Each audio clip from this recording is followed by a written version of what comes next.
ఇక్కడికి వచ్చిన విద్యార్థి నాయకులకి, రీసెర్చ్ స్కాలర్స్కి, పెద్దలకి ప్రత్యేకమైన ధన్యవాదాలు. ఈరోజు ఈ ప్రెస్ మీట్ ఈరోజు ఇక్కడ పెట్టడానికి గల కారణాలు ఏంటి, ఈ హరిహర విరమలకు బహుజనులకు మధ్య జరిగిన సంఘర్షణ ఏంటి, ఈ హరిహర విరమల గురించి ఈరోజు ఇక్కడ ఎందుకు చర్చ చేయాలనే దాని మీద ఈ ప్రెస్ మీట్ పెట్టడం జరిగింది. ఈ press meet Andhra Pradesh deputy CM గారు పవన్ కళ్యాణ్ గారు హీరోగా నటిస్తున్న వీరమల్లు చిత్రం ఏదైతే ఉందో ఆ చిత్రంలోని హీరోగా పవన్ కళ్యాణ్ గారు నటిస్తున్నారు. ఆ సినిమా ఈ నెల 24వ తేదీ రోజు విడుదల కాబోతుంది. ఈ సినిమాలోని పాత్రలు కావచ్చు, ఈ సినిమాలోని కథనం కావచ్చు, ఈరోజు మా బహుజనులకి ఈ సినిమా పట్ల చాలా రకాలైన అభ్యంతరాలు ఉన్నాయి. ఈ హరిహర వీరమల్లు సినిమాలోని ఏదైతే హీరో ఉన్నాడో ఆ హీరో పాత్ర మా తెలంగాణ రాబిన్హుడ్, తెలంగాణ బంధుక్, ప్రజావీరుడు పండుగ సాయన్న జీవిత చరిత్రకు సంబంధించిన పాత్రగా మేము అనుకుంటున్నాం. ఈరోజు ఈ హరిహర వీరమల్లుకు సంబంధించి మేము మాట్లాడాల్సి వస్తే దానికి ముందు మేము అసలు ఎవరు ఈ ప్రజావీరుడు పండుగ సాయన్న అనే ఒక చర్చ వస్తుంది. కాబట్టి మేము ప్రజావీరుడు పండుగ సాయన్న గురించి ఒక ఇంట్రడక్షన్, అంటే ఆయన గురించి పరిచయం చేసి మేము విషయంలోకి వెళ్తాం. ప్రజావీరుడు పండుగ సాయన్న ఉమ్మడి మహబూబ్నగర్ జిల్లాలోని నవాపేట్ మండల్ మొరగోనిపల్లి అనే గ్రామంలో జన్మించిన వ్యక్తి. ఈయన ఆగస్టు 8వ తారీఖు నాడు జన్మించాడు, డిసెంబర్ 10వ తేదీ నాడు చనిపోయాడు. అక్కడ ప్రజావీరుడు పండుగ సాయన్న పుట్టే కాలం నాటికి ఈ తెలంగాణ రాష్ట్రంలో తెలంగాణ నిజాం రాష్ట్రంలో భూస్వాములు, పెత్తందారులు, జాగీర్దారులు, పటేళ్లు, పట్వారీ వ్యవస్థ చాలా విస్తృతంగా ఉన్న రోజులు అవి. ప్రజలను అధిక శిస్తులు వేసి అనేక రకాలైన ఇబ్బందులు గురి చేసేవాళ్ళు.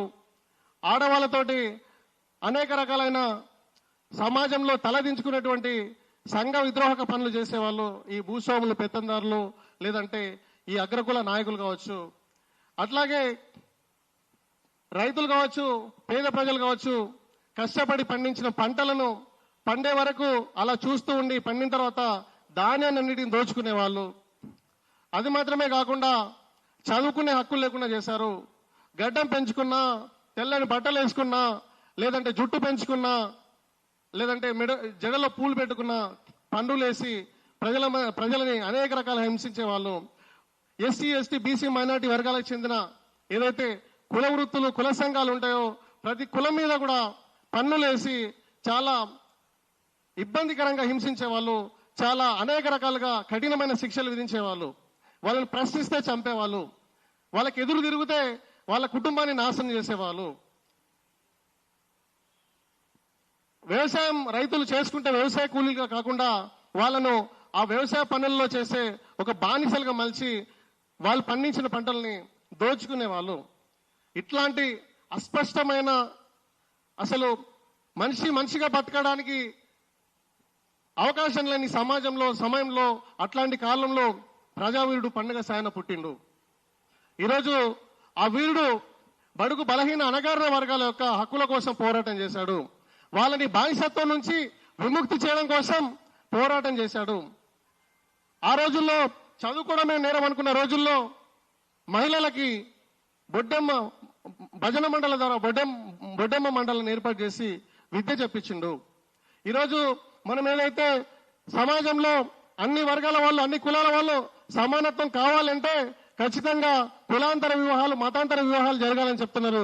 ఆ కులాంతర, మతాంతర వివాహాలు చేసిన గొప్ప సంఘ సంస్కర్త ప్రజావీరుడు పండుగ సాయన్న. అది మాత్రమే కాదు, చెరువులను తవ్వించాడు, నదులకి చెరువులకు అనుసంధానం చేశాడు, రిజర్వాయర్ కట్టించాడు. ఈరోజు ఉమ్మడి మహబూబ్నగర్ జిల్లాలో కావచ్చు, ఉమ్మడి రంగారెడ్డి జిల్లాలో కావచ్చు, ఎన్నో చెరువులను ఈరోజు ప్రజావీరుడు పండుగ సాయన్న కట్టించాడు. ఆ చెరువుల ద్వారా పుష్కలమైన వ్యవసాయం చేసేవాడు. సో చెరువులు తవ్వించి కూడా రైతు బాంధవుడయ్యాడు. ఇట్లా చెప్పుకుంటూ పోతే ఎన్నో సామాజిక, సాంస్కృతిక, లేదంటే రైతులకు సంబంధించి లేదంటే సమాజంలో మార్పు తీసుకురావడం కోసం, బానిసత్వం నుంచి విముక్తి చేయడం కోసం, ప్రతి ఒక్కరిని ఆత్మగౌరవం కోసం, బతకడం కోసం పోరాటం చేసిన గొప్ప యోధుడు, ప్రజావీరుడు పండుగ సాయన్న. ఈరోజు హరిహర వీరమల్లు అనే సినిమాతో అట్లాంటి వీరుని చరిత్రను తీసుకొని ఒక కల్పిత పాత్ర, చరిత్రలో ఎక్కడా లేని ఒక పాత్రను తీసుకొని ఈరోజు హరిహర వీరమల్లు అనే చిత్రాన్ని ఈరోజు నిర్మించే ప్రయత్నం చేస్తున్నారు దర్శక నిర్మాతలు. అసలు పండుగ సాయన్నకి హరిహర వీరమల్లుకు మరి సంబంధం ఏంటి, ఎక్కడ వాళ్ళిద్దరి మధ్య భేదాభిప్రాయాలు వస్తున్నాయి అనే అంశం మీద ఈరోజు మేము ఈ చర్చ తీసుకురావడం జరిగింది. ప్రజావీరుడు పండుగ సాయన్న గురించి చాలా మంది, మేమే కాదు చాలా మంది కవులు, రచయితలు, చాలా మంది చరిత్రకారులు ఆయన మీద పెద్ద ఎత్తున పరిశోధనలు కూడా చేశారు. ఆయన మీద డెక్కన్ జనార్దన్ అనేసి ఒక గొప్ప చరిత్రకారుడు, తెలంగాణ ఉద్యమకారులు, ఆయన ప్రజావీరుడు పండుగ సాయన్న అనేసి ఒక పుస్తకం రాయడం జరిగింది. అట్లాగే అదే ఆ ప్రజావీరుడు పండుగ సాయన్న మీద ఇందిరాదేవి గారు అనేసి ఒక గొప్ప రచయిత్రి, ఒక పరిశోధకురాలు పాలమూరు ప్రజావీరులు అనేసి ఒక పుస్తకం రాయడం జరిగింది. అది మాత్రమే కాకుండా పద్మిని రంగరాజన్ గారు అనేసి ఒక గొప్ప చరిత్రకారులు, వాళ్ళు కూడా ప్రజావీరుడు పండుగ సాయన్న మీద పెద్ద ఎత్తున పరిశోధనలు చేయడం జరిగింది. ఈ పరిశోధనలో ఉన్నైతే ఏదైతే అంశాలు ఉన్నాయో ఈరోజు హరిహర వీరమల్లు చిత్రంలోని ట్రైలర్లో కావచ్చు, ఇప్పటివరకు హరిహర వీరమల్లుకు సంబంధించి ఇప్పటివరకు ఏదైతే న్యూస్లలో వచ్చిందో అవన్నీ అంశాలు సరిపోలుతున్నాయి. దానికి సంబంధించి ఈరోజు మనం గూగుల్లో చూసినా, న్యూస్లో చూసినా, లేదంటే చాలా యూట్యూబ్ ఛానల్లో చూసినా, తమిళంలో చూసినా, ఈరోజు పవన్ కళ్యాణ్ గారు తీస్తున్న ఏదైతే సినిమా ఉందో హరిహర వీరమల్లు అనేది ఖచ్చితంగా పండుగ సాయన్న జీవిత చరిత్ర అనేసి చాలా చాలా గూగుల్లో సెర్చ్ చేసినా మనకు దొరుకుతుంది. చాలా పత్రికలు కావచ్చు, చాలా యూట్యూబ్ ఛానల్ కావచ్చు, ఈరోజు ఆయన జీవిత చరిత్రకు సంబంధించి హరిహర వీరమల్లు అనే చిత్రం ముమ్మాటికి ప్రజావీరుడు పండుగ సాయన్న జీవిత చరిత్ర అన్నట్టుగా వాళ్ళు చాలా మంది ఆర్టికల్స్ రాయడం జరిగింది. చాలా యూట్యూబ్ ఛానల్ కూడా థంబ్నెయిల్స్ పెట్టేసి దాని మీద పెద్ద పెద్ద వీడియోలు చేయడం జరిగింది. న్యూస్ ఛానల్స్, శాటిలైట్ ఛానల్స్ కూడా దీని మీద పెద్ద ఎత్తున యూట్యూబ్ లో మనకు కావాల్సినంత సమాచారం ఉంది. అట్లాగే గూగుల్లో కూడా కావాల్సినంత సమాచారం ఉంది. పవన్ కళ్యాణ్ గారు నటిస్తున్న ఏదైతే హరిహర వీరమల్లు ఉందో అది ముమ్మాటికి ప్రజావీరుడు పండుగ సాయనకు సంబంధించింది అనేసి టైమ్స్ ఆఫ్ ఇండియా వాళ్ళు కూడా రాశారు. అట్లాగే ఇంగ్లీష్ ఛానల్ చాలా రాశాయి, HMTV లాంటి వాళ్ళు రాశారు. అట్లాగే హిట్ ఛానల్ వాళ్ళు, ఇట్లా అనేకం. మీరు యూట్యూబ్లోకి వెళ్తే, గూగుల్లోకి వెళ్తే ఎన్నో తమ్లైన్స్ ఉంటాయి, ఎన్నో ఆర్టికల్స్ దొరుకుతాయి. ఇవన్నీ కూడా ముమ్మాటికి పవన్ కళ్యాణ్ గారు రాస్తున్న ఏదైతే తీస్తున్న సినిమా ఉందో అది ముమ్మాటికి ప్రజావీరుడు పండుగ సాయన జీవితానికి సంబంధించిన చరిత్రనే అనేసి చెప్తున్నాయి. కాబట్టి మేము దాని మీద అభ్యంతరం తెలియజేస్తున్నాం. ఇక మూడో అంశం వచ్చేసి ఈరోజు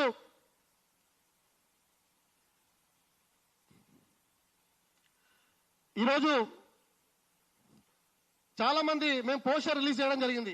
ఇది ముమ్మాటికి ప్రజావీరుడు పండుగ సాయన చరిత్రనే. చాలా మంది సినిమా రచయితలు డబ్బుల కోసం, వినోదం కోసం వక్రీకరిస్తున్నారు. కాబట్టి మేము దీన్ని అడ్డుకుంటామంటే మళ్ళీ కొత్త అంశం తెర మీద తీసుకొచ్చారు. ఏంటంటే ఈ హరిహర వీరమల్లు అనేది 13వ శతాబ్దంలో విజయనగర సామ్రాజ్యాన్ని స్థాపించిన హరహర రాయలు, బుక్కరాయలకు సంబంధించిన చరిత్ర. అందులో హరిహర రాయలు ఏదైతే ఒక క్యారెక్టర్ ఉందో దాన్నే పవన్ కళ్యాణ్ గారు పోషించారు. అదే చరిత్రను మేము ఈరోజు హరిహర వీరమల్లు అనే పేరుతో చిత్రం తీస్తున్నాం అనేసి వాళ్ళు చెప్పడం జరిగింది.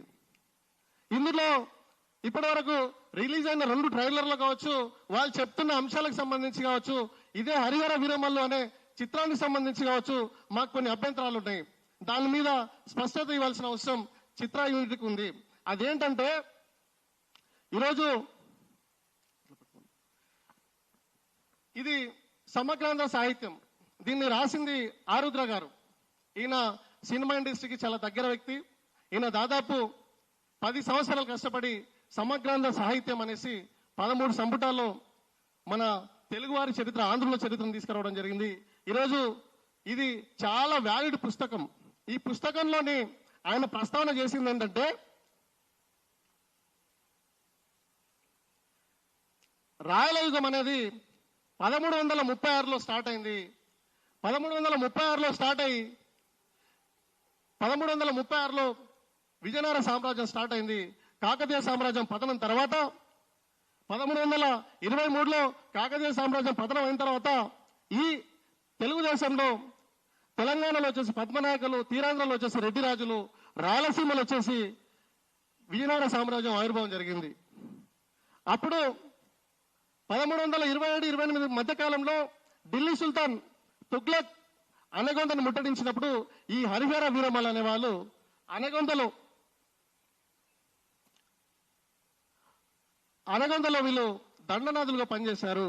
వాళ్ళ దగ్గరే ఈ దండనాథులుగా ఉన్న ఈ హరిహర బుక్కరాయలను ఢిల్లీ సుల్తాన్ బంధించి ఢిల్లీకి తీసుకుపోయి వాళ్ళను మతం మార్పించి మళ్ళీ వాళ్ళను ఏదైతే హరిహర బుక్కరాయలను కంపిలి రాజ్యానికి వాళ్ళ సామంత రాజులో పంపిస్తే వాళ్ళు మార్గ మధ్యంలోనే మతం మార్చుకుంటారు.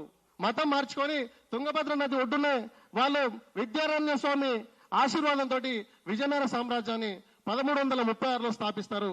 ఇది మనకు ఆరుద్ర గారు రాసిన సమగ్రాంధ్ర సాహిత్య చరిత్రకు సంబంధించిన స్పష్టమైన ఆధారాలు. ఇందులో హరిహర రాయలు బుక్కరాయల గురించి చాలా స్పష్టంగా ఆయన ఇవ్వడం జరిగింది. ఈ హరిహర రాయలు వచ్చేసి 1335 నుంచి 1355 వరకు పాలించిండు. ఆ తర్వాత బుక్కరాయలు వచ్చేసి 1355 నుంచి 1377 వరకు పాలించారు. ఇది చరిత్ర. అయితే ఇక మాకు అభ్యంతరాలు ఏమున్నాయంటే 1335 నుంచి 1355 వరకు మాత్రమే పాలించి రాజ్యాన్ని పాలించి తర్వాత ఆయన చనిపోయాడా, మరి తన రాజ్యాన్ని తన తమ్ముడికి ఇచ్చి తన విశ్రాంతి తీసుకున్నాడు అనేది చరిత్రకారులు ఎక్కడ గుర్తించలేదు. కానీ మరి 1335 నుంచి 1355 వరకు మాత్రమే పాలించిన హరిహర రాయలకి 1650 సంవత్సరంలో ఉన్న ఔరంగజేబ్ మధ్య ఎలాంటి సంబంధం ఉందో ఈరోజు చిత్రయూనిట్ చెప్పాల్సిన అవసరం ఉంది. ఈరోజు ట్రైలర్ లో హరిహర రాయలు వచ్చేసి ఈరోజు ఔరంగజేబ్ మీద యుద్ధం చేసినట్టు చూపిస్తారు. కాబట్టి ఇది ఖచ్చితంగా చరిత్ర వక్రీకరణే. ఇది మొదటి పాయింట్. ఇక రెండో పాయింట్ వచ్చేసి ఈరోజు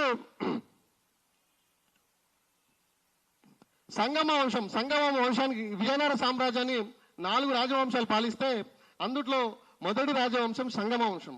ఈ సంగమ వంశానికి చెందినోడే ఈ హరిహర రాయలు బుక్కరాయలు. వీళ్ళ సామ్రాజ్యం అనేది 1485 సంవత్సరానికి వచ్చేసరికి సమాప్తం అవుతుంది. నెక్స్ట్ సాల్వ వంశం స్టార్ట్ అవుతుంది. వీళ్ళ తర్వాత తులు వంశం, వీళ్ళ తర్వాత అరవిడి వంశం. అయితే వీళ్ళకి సమాంతరంగా ఈ విజయనగర సామ్రాజ్యానికి సమాంతరంగా ఇక్కడ మనకు కుతుబ్షాహీ రాజవంశం మన హైదరాబాద్ లో నిర్మాణం జరుగుతుంది. ఈ హైదరాబాద్ లో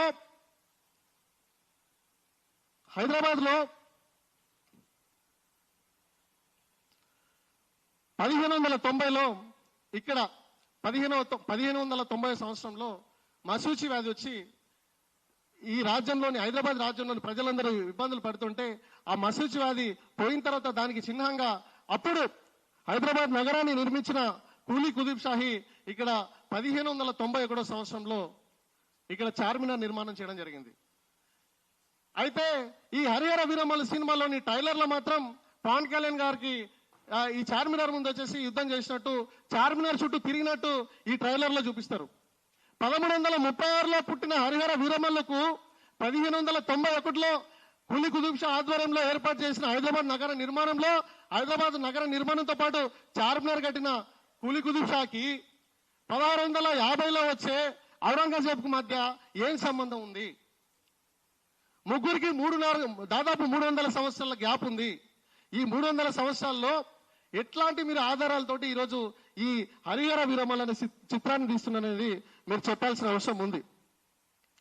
ఔరంగజేబ్ వచ్చేసి మన దక్షిణ పదానికి ఔరంగజేబ్ 1600 మొఘల్ సామ్రాజ్యం 1526లో రెండో పానిపట్టు యుద్ధంలో ఢిల్లీని పాలించిన 5వ చివరి రాజవంశం లోడి వంశంలో ఇబ్రాహీం లోడిని రెండో పానిపట్టు యుద్ధంలో ఓడించి ఇక్కడ ఈ భారతదేశంలో మొఘల్ సామ్రాజ్యాన్ని 1526లో స్థాపిస్తే 1650 సంవత్సరంలో మనకు ఔరంగజేబ్ పాలన మనకు స్టార్ట్ అవుతుంది. 1650లో స్టార్ట్ అయితే ఔరంగజేబ్ వచ్చేసి దక్షిణ పదానికి 1678 ఆ పీరియడ్ లో గోల్కొండను ముట్టడించి మళ్ళీ అట్లాగే వెళ్ళిపోతాడు. మరాఠా సామ్రాజ్యం మీద ఆయన పోరాటం చేస్తాడు. మరి అసలు విజయనగర సామ్రాజ్యానికి, అసలు హరిహర వీరమల్లుకు, ఔరంగజేబుకు, ఈ చార్మినార్కు ఇవన్నీ ఏం సంబంధాలు?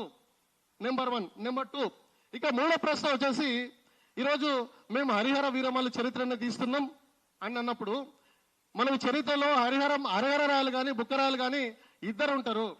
మరి ఈ ట్రైలర్లో మాత్రం ఒకడే ఉన్నాడు. మరి ఇంకో నాయకుడు ఎవరు? మరి ఆ నాయకుడి చరిత్రను మీరు వక్రిస్తున్నట్టు కాదా? కాబట్టి దాన్ని కూడా ఇది సమాధానం చెప్పాల్సిన అవసరం ఉంది.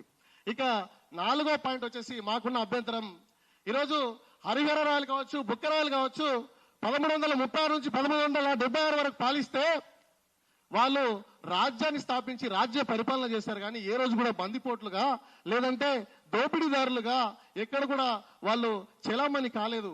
కానీ ఈరోజు హరిహర వీరమల్లు మొదటి ట్రైలర్లో కావచ్చు, రెండో ట్రైలర్లో కావచ్చు, చాలా స్పష్టంగా కనిపిస్తుంది పవన్ కళ్యాణ్ అనే పాత్ర ఖచ్చితంగా ఒక దోపిడీదారుగా లేదంటే నిజాంల మీద, భూస్వాముల మీద, పెత్తందారుల మీద పోరాటం చేసే నాయకుడిగా కనిపిస్తుంది. కాబట్టి మరి వాళ్ళు రాజుగా పాలిస్తే మరి ఇందులో పవన్ కళ్యాణ్ దోపిడీదారుడిగా ఎట్లా కనిపిస్తుంది, ఎట్లా చూపిస్తారు? కాబట్టి దీని మీద కూడా స్పష్టత ఇవ్వాల్సిన అవసరం ఉంది. మరి ఈరోజు చిత్రయూనుడు తెలివిగా చెప్పొచ్చు, మేము హరిహర వీరమల్లు పాత్ర కాదు, ఇది ఒక కల్పిత పాత్ర. ఒక ఔరంగజేబుని తీసుకొని ఒక హరిహర వీరమల్లు అనే చరిత్రలో ఎక్కడ లేని ఒక పాత్రను తీసుకొచ్చి మేము పెట్టినాం. కాబట్టి ఏదో సినిమా క్రియేటివ్ కోసం మేము అట్లా తీసినామంటే, మరి పవన్ కళ్యాణ్ పాత్ర మొత్తం దాదాపు మీరు కల్పిత పాత్ర అయితే ఆ కల్పిత పాత్ర చరిత్ర మొత్తం మా ప్రజావీరుడు పండుగ సాయన చరిత్రనే అవుతుంది. ఎందుకంటే ఆ ట్రైలర్ లో కావచ్చు, ఇప్పటివరకు వచ్చిన ఆర్టికల్స్ లో కావచ్చు, ఇప్పటివరకు వచ్చిన యూట్యూబ్ వీడియోల్లో కావచ్చు, ఎక్కడ చూసినా కానీ మీరు చూపించిన ట్రైలర్లో, మొదటి ట్రైలర్, రెండో ట్రైలర్లో కానీ చాలా స్పష్టంగా కనిపిస్తుంది అది ప్రజావీరుడు పండుగ సాయన చరిత్రనే అని ముమ్మాటికి కనిపిస్తుంది. కాబట్టి దీని మీద చిత్రయూనుడు చెప్పాల్సిన అవసరం ఉంది. ఇక మేము సజీవ సాక్ష్యాలు, మేమేం చెప్పినా, మేము హైదరాబాద్ సెంట్రల్ యూనివర్సిటీలో చదువుకుంటున్నాం, విద్యార్థి నాయకులుగా లేదంటే మా బడుగు బలహీన అణగారిన వర్గాల చరిత్రను నిర్మించే వాళ్ళుగా మేము ఆధారాలతో మాట్లాడుతున్నాం. దీని మీద స్పష్టమైన అవగాహనతో మేము చెప్తున్నాం. దీని మీద మాకు స్పష్టత ఇవ్వాల్సిన అవసరం తెలంగాణ సమాజానికి, అట్లాగే చరిత్రకారులకి, అట్లాగే చిత్రయూనుడు కూడా ఉంది. ఈరోజు మేము ఏమడుగుతున్నాం అంటే, ఔరంగజేబు అనేటోడు మనకు దక్షిణ పథంలో గోల్కొండని ఎప్పుడు అంటే 1686 అంటే 1676 నుంచి 86 మధ్య కాలంలో ఈ గోల్కొండ ప్రాంతానికి వచ్చి గోల్కొండని ముట్టడి చేసి వెళ్ళిపోతాడు. అప్పుడు ఈ గోల్కొండకి నవాబుగా అబుల్ హసన్ అనేసి ఒక రాజు పాలిస్తున్నవాడు, ఒక ముస్లిం రాజు. మరి చరిత్రలో ఎక్కడ కూడా సంబంధం లేకుండా కల్పిత పాత్రలతో తీసుకొచ్చి ఒక సినిమాని నిర్మించే ప్రయత్నం చేస్తున్నారు. కాబట్టి దీనికి చిత్రయూనుడు బాధ్యత వహించి దీనికి సమాధానం చెప్పాల్సిన అవసరం ఉంది. మేము మాట్లాడే ప్రతి మాట చరిత్రలోంచి, చరిత్ర ఆధారాల్లోంచి మాట్లాడుతున్నాం. ఇది చాలా స్పష్టంగా తెలుగు అకాడమీ వాళ్ళు ఇచ్చిన పుస్తకం నాగయ్య గారు అనేసి తెలంగాణ తెలుగు సాహిత్య చరిత్ర అనేసి, సాహిత్య సమీక్ష అనేసి పుస్తకం రాశారు. దీంట్లోని ఆధారంగా కూడా మేము మాట్లాడడం జరుగుతుంది. కాబట్టి దీని మీద కూడా స్పష్టత ఇవ్వాల్సిన అవసరం ఉంది. ఇక 5వ అంశం వచ్చేసి మేము చాలా స్పష్టంగా చెప్పదలుచుకున్నాం. ఏంటంటే ఈరోజు వాళ్ళు ఏం చెప్తారంటే, ఆ ట్రైలర్లో చాలా దగ్గరలో మనకు కనిపిస్తుంది, ఆ పాటల్లో కానీ హైదరాబాద్ నగరాన్ని మళ్ళీ నొక్కి చెప్తున్నాం, హైదరాబాద్ నగరాన్ని కూలీ కుతుబ్ షాహీ 1591లో నిర్మాణం చేశాడు. అట్లాగే చార్మినార్ కూడా 1591లో నిర్మాణం చేస్తే మరి ఏ దాని ఆధారంగా మీరు అందుట్లో పాటలు చిత్రీకరిస్తారు? ఆ హరిహర వీరమల్లుకు ఈ చార్మినార్కు సంబంధం ఏంది? హరిహర వీరమల్లుకు ఈ హైదరాబాద్ నగరానికి సంబంధం ఏందో దీని మీద చెప్పాల్సిన అవసరం చిత్రయూనుడికి ఉంది. అట్లాగే మేము చివరిగా ఇంకొక మాట చెప్పదలుచుకున్నాం. ఏంటంటే ఈరోజు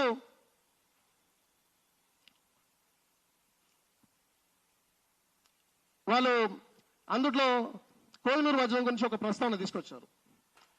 కోహినూర్ వజ్రం అనేది మన తెలుగు ప్రాంతాల్లోనే దొరికింది. అది కాకతీయుల కాలంలో ఉన్నది. ఆ తర్వాత దండయాత్ర వల్ల అల్లావుద్దీన్ ఖిల్జీ దాన్ని ఢిల్లీకి తీసుకుపోయిండు. ఆ తర్వాత మొఘల్ చక్రవర్తి బాబర్ ఆధీనంలో ఉన్నది. ఆ బాబర్ నామాలు కూడా దాని గురించి స్పష్టంగా రాశారు. అయితే బాబర్ నామాలో కూడా దాన్ని ఎప్పుడు కూడా కోహినూర్ వజ్రం అని ప్రస్తావన చేయలేదు. దాన్ని ఒక విలక్షణమైన వజ్రంగానే చెప్పారు. కానీ ఈరోజు దానికి కోహినూర్ అని పేరు పెట్టింది నాదిర్ షా 1739వ సంవత్సరంలో పెట్టాడు. అది కోహినూర్ అంటే ఆయన దానికి అర్థం ఏం చెప్పాడంటే, ప్రకాశవంతమైనది లేదంటే వెలుగులు పంచేది అనే అర్థంలో దాన్ని ఒక పేరుని దాన్ని నామకరణం చేయడం జరిగింది. అయితే ఇక్కడ హరిహర వీరమల్ చిత్రంలో ఏం చెప్తాడంటే ఈ కోహినూరు వజ్రాన్ని హరిహర వీరమల్ అనే పాత్ర ఏదైతే పవన్ కళ్యాణ్ పాత్ర ఉందో దాన్ని తీసుకొచ్చే ప్రయత్నం నేను చేస్తానని చెప్తాడు. ఇది ఏ రకంగా చరిత్రలో ఇది అంటే ఇమ్రే అంశం, దీనికి చరిత్రకి ఏం సంబంధం ఉంది? కోహినూరు వజ్రానికి, హరిహర బుక్కరాయలకి, చార్మినార్కి, ఔరంగజేబుకి ఏం సంబంధం ఉందనేసి మేము అడుగుతున్నాం. కాబట్టి ఇన్ని ఆధారాలతో మేము చూపిస్తున్నాం. ఇక చివరిగా మేము ఏం చెప్పాలనుకున్నామంటే ఈరోజు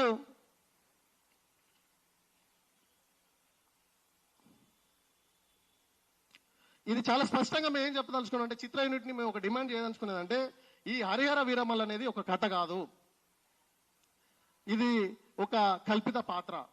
లేదు ఇది కథనే అయితే మరి ఆ కథ ఎవరిది, ఆ చరిత్ర ఎవరిదో మీరు చెప్పాల్సిన అవసరం ఉంది. ఇది మేము ముమ్మాటికి యావత్ బహుజన సమాజం తరపున, బీసీ సమాజం తరపున, బడుగు బలహీన అణగారిన వర్గాల తరపున మేము చెప్తున్నాం, గొంతెత్తి చెప్తున్నాం, నొక్కి చెప్తున్నాం. ఇది ముమ్మాటికి మా ప్రజావీరుడు పండుగ సాయన చరిత్ర నేను చెప్తున్నాం. కాదని మీరు నిరూపించే ప్రయత్నం జరగాల్సిన అవసరం ఉంది. కాబట్టి ఖచ్చితంగా మీరు చెప్పాల్సిన అవసరం ఉంది. ఇక ఈరోజు మా తెలంగాణ సమాజంలో ఈ తెలంగాణ గురించి కావచ్చు, ఈ తెలుగుదేశంలోని జానపద వీరుల గురించి కావచ్చు, మనకు థియోడర్ బెన్ఫే అనే ఒక జర్మన్ ఒక పండితుడు, భాషావేత్త, ఒక చరిత్రకారుడు, ఈయన 1809 నుంచి 1881 సంవత్సరంలో ఈయన పరిశోధన అంటే బతికిన కాలం, ఈయన పెద్ద ఎత్తున భాషల మీద, సంస్కృతుల మీద, సాంప్రదాయాల మీద, జానపద సాహిత్యం మీద పెద్ద ఎత్తున పరిశోధనలు చేశాడు. ఈయన భారత మూల సిద్ధాంతం అనేది ఒకటి ప్రతిపాదించాడు. ఆయన ఏం చెప్తాడంటే ప్రపంచంలో ఉన్న జానపద కథలన్నిటికీ పుట్టినిల్లు భారతదేశమే. జానపద కథల్లో ప్రధాన రసం ఒకటి వీరరసం, రెండోది కర్ణరసం అని చెప్తాడు. అయితే ఆయన చెప్పి రెండో మాట కూడా చెప్తాడు, ఈ భారతదేశంలో జానపద వీరులకి, జానపద కథ కాలాచులకి రెండే ప్రసిద్ధమైన ప్లేసులు ఉన్నాయి. ఒకటి రాజస్థాన్ అయితే రెండోది ఈ తెలుగుదేశం అని చెప్తారు. ఈరోజు ఈ తెలుగుదేశంలో జానపద వీరుడుగా ఉన్న వ్యక్తే మా ప్రజావీరుడు పండుగ సాయన్న. ఈరోజు మేము ఏం చెప్పదలుచుకున్నామంటే మీరు ప్రజావీరుడు పండుగ సాయన్న ఒక జానపద వీరుడు, ప్రజానాయకుడు, ప్రజల్లో తిరిగే నాయకుడిని ఈరోజు మీరు చరిత్రను వక్రీకరిస్తే భవిష్యత్తులో మాలాంటి వాళ్ళు నిజమైన చరిత్రను భవిష్యత్ తరాలకు చెప్పడానికి కావచ్చు, లేదంటే మా నాయకుల చరిత్రను మేము చరిత్రలో పెట్టడానికి కావచ్చు, లేదంటే రేపు మేము ఆర్థికంగా స్థిరపడ్డప్పుడు మా నాయకుడి చరిత్రను తీయాల్సి వచ్చినప్పుడు మరి మేము కల్పిత కథని అందించిన వాళ్ళం అవుతాం. మేమేం చెబుతున్నాం అంటే దొడ్డి కొమరయ్య కావచ్చు, చాగా ఎల్లమ్మ కావచ్చు, కొమరం బియ్యం కావచ్చు, సదాశివారెడ్డి కావచ్చు, మియాసాబ్ కావచ్చు, నక్కలపల్లి రామన్న కావచ్చు, మా గొల్ల సామాజిక వర్గానికి చెందిన నాయకుడు, అట్లాగే మా బండ్ల కురుమన్న మా బోయ సామాజిక వర్గానికి సంబంధించిన వాళ్ళు కావచ్చు, ఇట్లాంటి ఎంతో మంది మట్టి వీరులు, జానపద వీరులు ఉన్నారు. వాళ్ళ చరిత్రలను ఈరోజు సినిమా రంగం ఒక కల్పిత పాత్రలతోటి ఈరోజు నిర్మించే ప్రయత్నం జరుగుతుంది. ఇవి మా జానపద కథలు, మా మట్టి కథలు, మా జానపద వీరుల చరిత్రలు, వాళ్ళ త్యాగాలు. అట్లాంటి త్యాగాలని ఈరోజు డబ్బుల కోసం, వినోదం కోసం ఈరోజు తెలుగు ఇండస్ట్రీ తాకట్టు పెట్టే ప్రయత్నం జరుగుతుంది. కాబట్టి ఖచ్చితంగా దీని మీద మీరు తీయాల్సిన అంటే వాస్తవ చరిత్రను మాత్రమే చూపించే ప్రయత్నం చేయాల్సిన అవసరం ఉంది. ఈరోజు చావలాంటి సినిమా తీశారు, ఏది మహారాష్ట్రలో మరాఠాలు, వాళ్ళు వాస్తవం చూపించారు, ఎక్కడ వక్రీకరణ చేయలేదు. నాయకుడి పాత్రను ఎట్లాగుందో అట్లాగే చూపించారు, అదే పేరుతో చూపించారు. అట్లాగే మనకు గౌతమిపుత్ర శాతకర్ణి ఉంది, వాళ్ళు కూడా వాస్తవ చరిత్రను చూపించే ప్రయత్నం చేశారు తప్ప వాళ్ళు ఎక్కడ కూడా వక్రీకరణ చేయలేదు. ఈరోజు పవన్ కళ్యాణ్ గారి విషయంలో మొదటి నుంచి కూడా కొంత భిన్నమైన ధోరణి కనిపిస్తుంది ఈ ప్రాంతం మీద, ఈ ప్రాంతం చరిత్రల మీద, ఈ ప్రాంతం పోరాటాల మీద. కొమరం పులి అనే సినిమా తీశాడు. అప్పుడు మా బలహీన వర్గాల వాళ్ళు, మా బడుగు బలహీన బహుజన బిడ్డలందరూ తిరుగుబాటు చేస్తే దాన్ని కొమరం పులి నుంచి పులిగా తీసేశారు.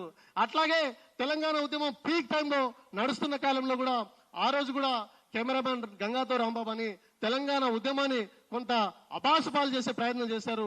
అప్పుడు కూడా పెద్ద ఎత్తున తెలంగాణ వాదులు, తెలంగాణ ఉద్యమకారులు, తెలంగాణ వీరు అంటే తెలంగాణని ప్రేమించే వాళ్ళు, తెలంగాణని అభిమానించే చరిత్రకారులు పెద్ద ఎత్తున తిరుగుబాటు చేయడంతో ఆ రోజుల్లోనే 21 కటింగ్ స్టేక్స్ తీసేశారనేసి మాకు తెలిసిన సమాచారం. కాబట్టి మేము ఏం చెప్తున్నాం అంటే చరిత్రను చరిత్రలాగే తీయాలి, చరిత్రను వక్రించకూడదు. ఈరోజు సైరా నరసింహారెడ్డి అందిస్తారు, చెన్నకేశవరెడ్డి అని తీస్తారు, నరసింహ నాయుడు అని తీస్తారు, కానీ మా చాకలేలమ్మని ఎందుకు తీయట్లేదు, మా దొడ్డి కొమరాయని ఎందుకు తీయట్లేదు, మా బడే సాబని ఎందుకు తీయట్లేదు, మా పండుగ సాయని ఎందుకు తీయట్లేదు, మా కొమరం భీమని ఎందుకు తీయట్లేదు. కాబట్టి దీని మీద కూడా మీరు ఆలోచించాల్సిన అవసరం ఉంది. ఈరోజు చరిత్రను వక్రించడం వల్ల జరిగే అనర్థాలకి మేము ఒక సజీవ సాక్ష్యం చెప్తాం. నేను ఒక స్కూల్ కి నేను కొంతకాలం టీచింగ్ చేయడానికి వెళ్ళాను. అక్కడ కొంతమంది పిల్లలు మాట్లాడుతూ సరదాగా నన్ను ఒక ప్రశ్న అడిగారు. సార్, కబీరు రామదాస్ ఫ్రెండ్స్ కదా, వాళ్ళిద్దరు కలిసి అంటే రాముడి గురించి పాటలు పాడిండ్రు, రాముడి గురించి చాలా విరివిగా ప్రచారం చేశారని నన్ను అడిగారు. నేను అడిగాను, నీకెవరు చెప్పారమ్మా రాముడు కబీరు ఫ్రెండ్స్ అని? అంటే వాళ్ళు చెప్పిన మాట ఏంటంటే, రాముడు కబీరు ఫ్రెండ్స్ గా లేదంటే ఇద్దరు రాముని పూజించినట్టు శ్రీరామదాస్ అనే సినిమాలో చూపించారు కదా, అందుకు మేము అడుగుతున్నాం సార్ అని చెప్పారు. అంటే మేమేం చెప్పదలుచుకున్నాం అంటే, కబీర్ అనే వ్యక్తి 1398లో పుట్టి 1518లో చనిపోతే, రామదాస్ అనే వ్యక్తి 1620లో పుట్టి 1688లో చనిపోయాడు. అసలు వాళ్ళిద్దరికి చరిత్రలో ఎక్కడ సారూప్యత ఉంది? దాదాపు 100 ఏళ్ల డిఫరెన్స్ ఉంటది. మరి ఇట్లాంటి చరిత్రలను, ఇట్లాంటి వక్రీకరణలు తీసుకొచ్చి ఈరోజు భవిష్యత్ తరాల అంటే సినిమా ప్రేక్షకుల మీద రుద్దితే మరి చరిత్రను ఎట్లా అర్థం చేసుకోవాలి? కాబట్టి దీని మీద కూడా ఆలోచించాల్సిన అవసరం ఉంది. మేము చివరిగా ఏం చెప్పదలుచుకున్నామంటే, ప్రజావీరుడు పండుగ సాయన్న బలహీన వర్గాల కోసం, ఆత్మగౌరవం కోసం పోరాటం చేస్తుంటే ఆ రోజుల్లో ఆయనని శారీరకంగా లేకుండా చేశారు. ఆయనని భూస్వాములు, పెత్తందారులు లేదంటే నిజాం రాజ్యం అంతా కలిపి ఆయనని సమాధి చేశారు శారీరకంగా. ఈ రోజు అట్లాంటి వీరుడి చరిత్రను మాలాంటి చదువుకునే వాళ్ళు, మాలాంటి బలహీన వర్గాల వాళ్ళు వెలుగులోకి తీసుకొస్తుంటే, ఆయన చరిత్రను భౌతికంగా కూడా లేకుండా ఈ సినిమా వర్గానికి చెందిన వాళ్ళు దాన్ని సమాధి చేసే ప్రయత్నం చేస్తున్నారు. కాబట్టి దీన్ని అడ్డుకోవాల్సిన అవసరం ప్రతి ఒక్కరికి ఉంది. దీన్ని సహించేది లేదు. ఇక ఈరోజు మా బహుజనుల చరిత్రలు కావచ్చు, లేదంటే సాహిత్యాలను కావచ్చు, వాళ్ళ వీరత్వాలను కావచ్చు, చరిత్రలో స్థానం లేకుండా ఇట్లాంటి సినిమాలు తీసి చేస్తున్నారు. కాబట్టి ఖచ్చితంగా తెలంగాణలో అత్యధిక మంది బడుగు బలహీన అణగారిన వర్గాల వాళ్ళే ఈరోజు సినిమాలు చూస్తున్నారు. కటౌట్లు కట్టేది మేమే, పోస్టర్లు వేసేది మేమే. అత్యధిక మీ కలెక్షన్స్ రావాలన్నా మా ఎస్సీ, ఎస్టీ, బీసీ, మైనార్టీ వర్గాలే. మరి అట్లాంటప్పుడు మా ఓట్లు కావాలి పవన్ కళ్యాణ్ గారికి, మేము పెట్టి చూసే సినిమాలు కావాలి, కానీ మా చరిత్రలు మీకు అవసరం లేదా? ఈరోజు మీరు తీయండి, మా ప్రజావీరుడు పండుగ సాయం పేరుతోటే ఈ హరిహర విరమలు తీయండి, మేము కడతాం కటౌట్లు, మేము మీకు పాలాభిషేకాలు చేస్తాం. ఎందుకు ఈ వక్రీకరణ? మేము అనగారిన వర్గాల వాళ్ళమనా? మేము బలహీన వర్గాలకు చెందిన వాళ్ళమనా? మా అంటరాని చరిత్రలనా? ఎందుకు వక్రీకరణ చేస్తున్నారనేసి మేము ఈ హరిహర విరమల్లో చిత్రయూనిట్ని, అట్లాగే పవన్ కళ్యాణ్ గారిని కూడా మేము ఖచ్చితంగా అడుగుతున్నాం. అట్లాగే మేము ఈ దేశానికి స్వాతంత్రం వచ్చి 75 ఏళ్ళు అవుతున్నా కానీ ఈరోజు మా చరిత్రలు ఇంకా వెలుగులోకి రాలా. మా చరిత్రలో సినిమా ఇండస్ట్రీ సందర్భం దొరికిన ప్రతిసారి వక్రీకరణ చేస్తూనే ఉంది. కాబట్టి మా చరిత్రను వెలుగులోకి తీసుకొచ్చే ప్రయత్నంలో భాగంగా ఖచ్చితంగా సినిమా ఇండస్ట్రీ ఇట్లాంటి దుస్సాహసాలు చేస్తే ఖచ్చితంగా అడ్డుకునే ప్రయత్నం చేస్తాం. మేము మళ్ళీ చెప్తున్నాం, మేము బాధితులం. ఈ దేశంలో తరతరాలుగా మా ఎస్సీ, ఎస్టీ, బీసీలు అన్యాయాలకు గురయ్యారు, అవమానాలకు గురయ్యారు, లేదంటే వివక్షకు గురయ్యారు. మా చరిత్రలు ఈరోజు పూడ్చిపెట్టే ప్రయత్నం జరుగుతుంది.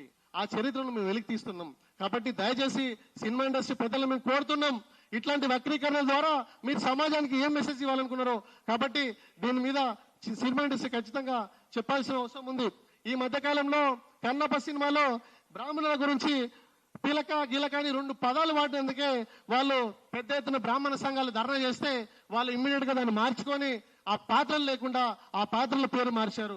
మరి అట్లాంటిది మా వీరుడి చరిత్రల్ని, మా బహుజన బిడ్డల చరిత్రల్ని పూర్తిగా మార్చేసి